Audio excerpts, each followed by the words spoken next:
In this video, we are going to talk about why Bitcoin is a game changer.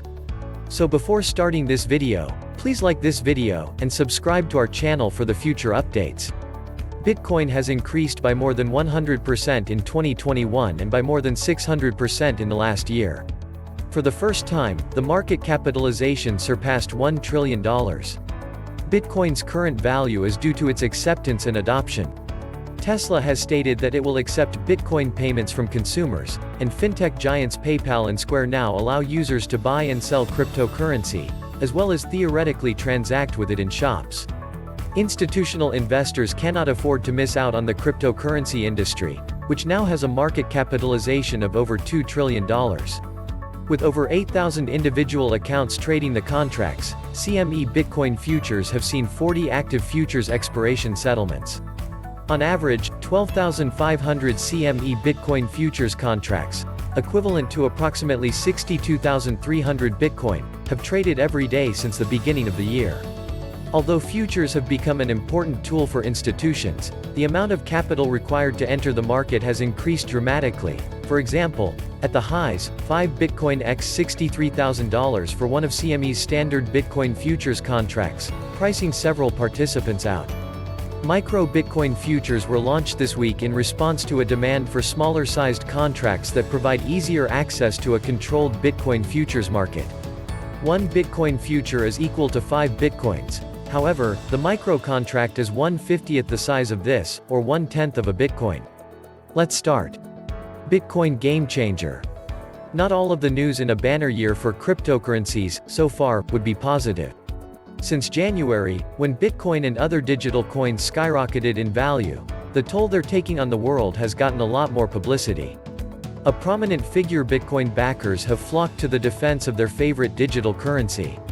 Last week, a study funded by Elon Musk of Tesla Inc., Jack Dorsey of Square Inc., and Cathie Wood of ARK, one of Wall Street's hottest investment pros, portrayed Bitcoin as an ideal part of renewable energy projects involving solar, wind, and battery storage technology. Meanwhile, a group of crypto companies and organizations launched the Crypto Climate Accord, CCA, earlier this month, an industry-led agreement in which signatories pledged to turn to renewable energy sources to power operations by 2025 and to go fully net zero, meaning no greenhouse gas emissions, by 2040. However, in an era when previously unrepentant major polluters are unexpectedly discovering a green conscience, questions abound about whether the agreement is a game changer or merely a greenwash of a growing issue. According to researchers at the University of Cambridge, Bitcoin mining, in which powerful computer rigs around the world compete to validate transactions in the hopes of winning new Bitcoins, consumes as much energy annually as the entire country of Argentina. Supporters of the agreement claim that it is the huge carbon footprint, not the rising public uproar, that is driving them to roll up their sleeves and get to work. A break on effective regulation? The agreement has a slew of high-profile backers, including Engie, a French energy company, and Tom Steyer, a billionaire and former U.S. presidential candidate, as well as the companies behind the cryptocurrency XRP, or Ripple. Monica Long, the general manager of the Ripple X payment network, told Al Jazeera that her organization aims to be carbon neutral by 2030, putting it on par with other Accord participants. Since Bitcoin relies on a proof of work, POW, consensus to verify transactions and create and distribute new coins, it has a huge carbon footprint. The most successful mining rigs, which compete to validate transactions for the reward of new Bitcoins, are often made up of thousands of computers working in tandem and consuming vast quantities of energy. Ripple, on the other hand, does not reward mining with new coins. Instead, it validates account balances and transactions in the system using a less energy-intensive consensus protocol. Other, lesser-known cryptocurrencies use proof-of-stake, POS, which is often a much less energy-intensive method of verifying transactions since mining power is measured by how many coins the miner actually owns, rather than how many machines are crunching numbers at the same time. Need to get it right. The CCA is in talks with Argo Blockchain, which went public on the London Stock Exchange in 2018. Argo CEO Peter Wall told Al Jazeera that the company first set up mining facilities in Quebec using cheap hydropower. It's critical for me as a person and as a company not to mine Bitcoin with fossil fuels, especially coal, he said. If Bitcoin is to be the future's reserve asset, it must be generated with the future's power source, renewable energy. In early 2020, Argo announced plans to expand into the United States, with plans to build a flagship 200-megawatt mining facility on 130 hectares, 320 acres, in Texas. The allure? Local wind power at a low cost. Wall, whose business makes 90% of its money from Bitcoin, distinguishes between filthy, traditional Bitcoin and legally green Bitcoin. The agreement seeks to accomplish this as well, by creating an open-source accounting standard for measuring emissions. Griffin Digital Mining, a mining company that only uses low-cost, off-grid hydroelectric power from upstate New York for its operations, has been in talks with CCA organizers about joining. Griffin claims to be the first Bitcoin mining firm to commit to 100% renewable energy, and it hopes to demonstrate that financial success and environmental sustainability do not have to be mutually exclusive. Griffin co-founder Dan Tolhurst told Al Jazeera, "These are the early days for crypto. Responsible people win when consumers and investors vote with their wallets. Bitcoin is not yet a stable form of currency. Bitcoin has not yet achieved the status of being a stable type of currency since its inception in 2009. To put it another way, it isn't yet feasible. The main explanation for this is that it has yet to be recognized or even recognized on a global scale. Bitcoins are widely traded online today, but only within the United States. In reality, one country has made it illegal to use it. This is not a positive sign for Bitcoin, since it needs to be considered an alternative currency in order to be stable and viable. However, a currency must be used globally to be called an alternative currency.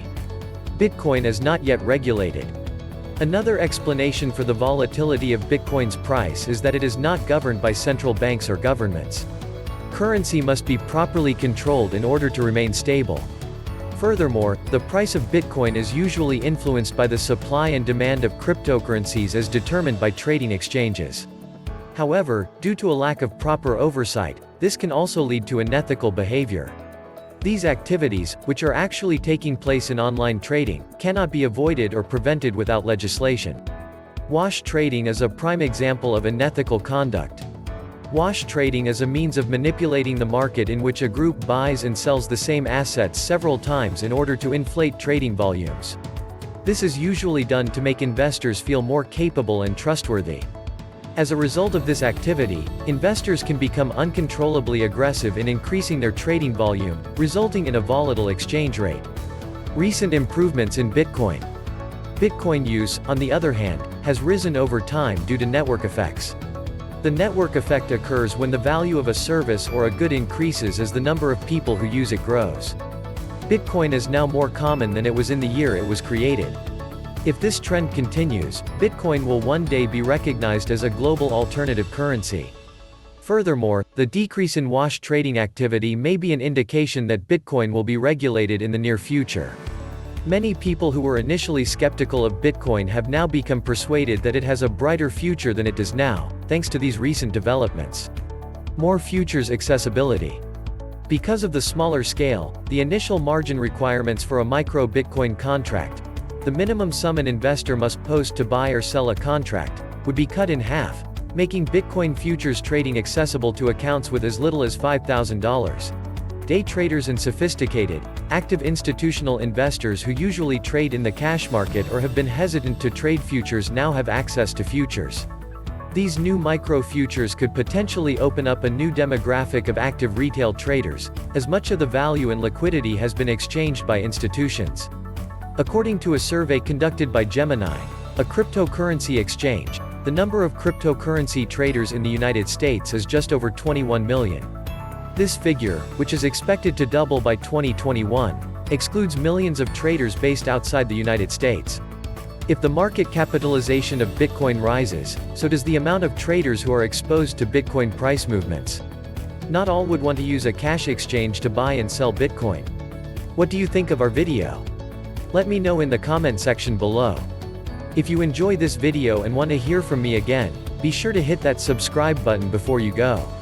Thanks for watching.